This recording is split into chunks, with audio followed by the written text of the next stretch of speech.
All right, welcome back to Addicted to Film. I'm joined, of course, by Travis Hopson. And this guy in the middle, ladies, of course, that is Mr. Djimon Hounsou. Sir, how are you? I'm really well. Djimon Hounsou.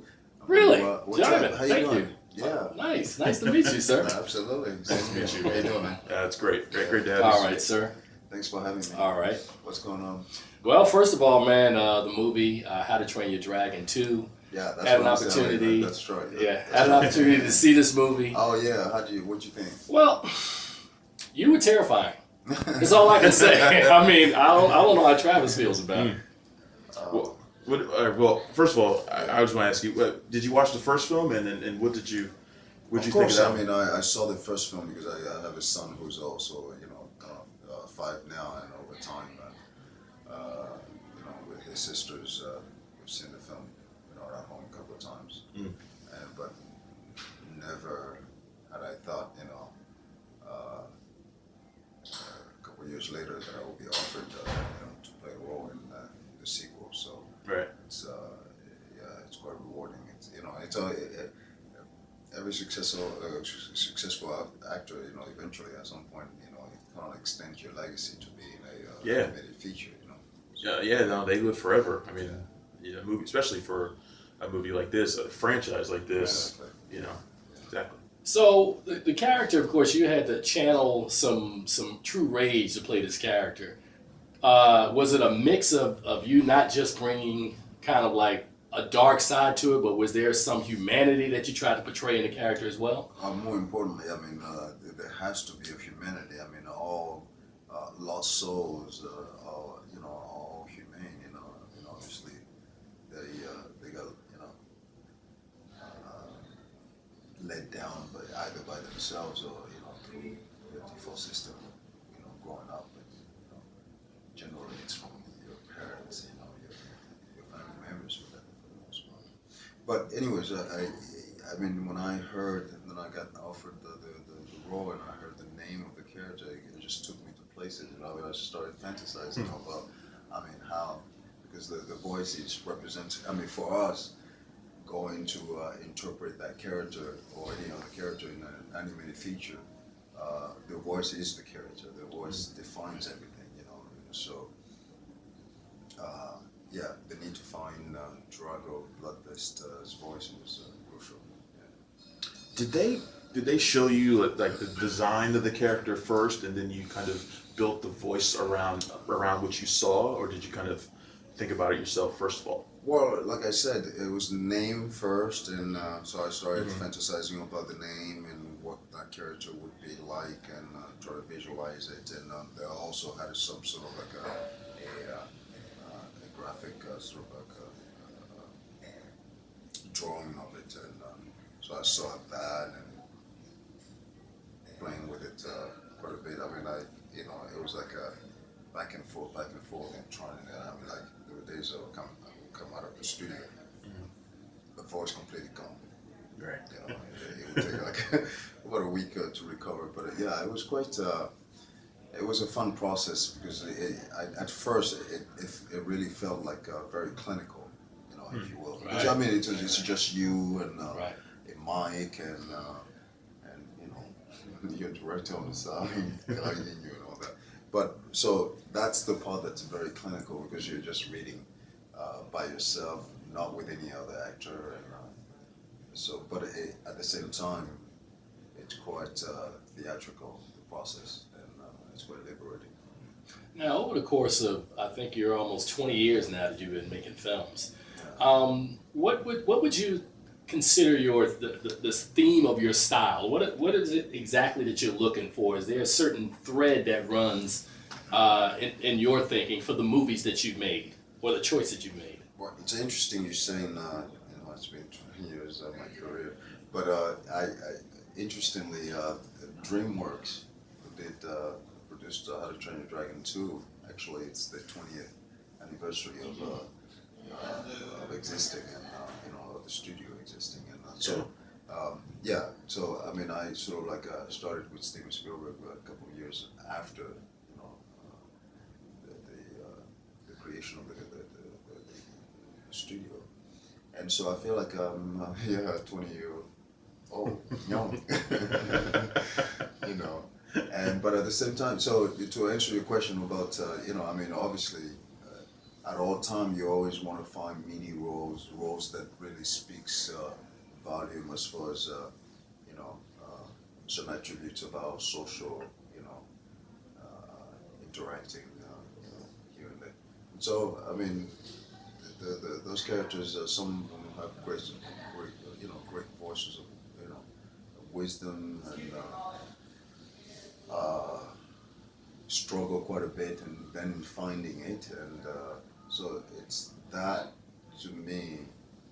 Anytime you can somewhat make people think and maybe people question them, certainly about the personality you portray in a story, that's always a plus. Yeah, I was thinking about kind of your early career as well. Movies like In America, which I always remember you for. Amistad and movies like that. You've always had this. You always play characters that have this sort of really commanding presence to them. It seems like no matter what film it is, what character you play, your character has a very commanding presence, and I think that carries over to Drago Bludvist as well, who literally has command over dragons. Yeah. Do you sort of see yourself flocking to those kinds of roles, or? Yeah, I mean, I started early with Steven Spielberg, like you said, with Amistad, and that character was such a powerful and dignified character in a story like that, and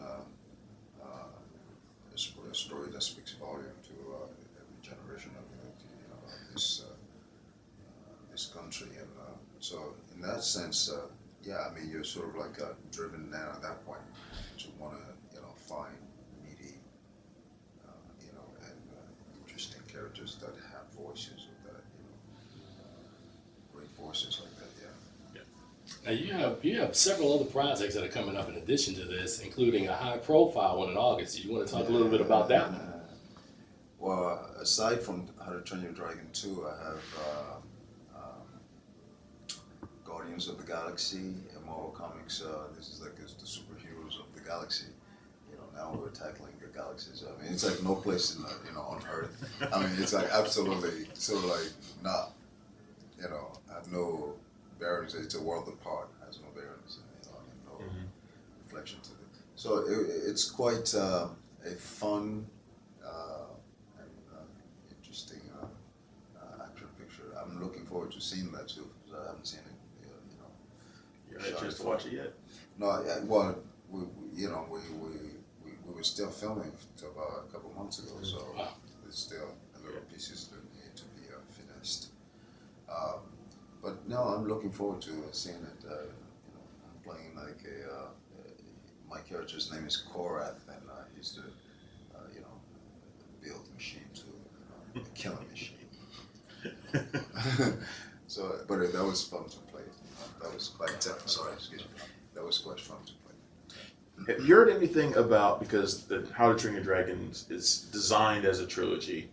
I personally think there'll be more. There'll be more. Yeah, we had that talk with the We had director. that Yeah. talk with the director. Right. I think there'll be more. Teacher. Yeah. Yeah. Have you heard anything about what your character might be doing in a next film, or do you have any ideas on where he might I go? don't even know if I exist in the next film. Well, you guys seem to have talked to the director, so I think the door is open for your character to return. Well, the door is the door is open, but in what capacity? Would you like your character to return for the next one? How about that? Of course, I would love that. I would love that. Yeah. And more importantly, I would love to explore what made Drago Bludvist a bloodthirsty, because he's not really collecting dragons to, he's not collecting dragons. I mean, he's collecting them for an army. Right. But what I'm trying to say is he's not, tracking dragons to kill them.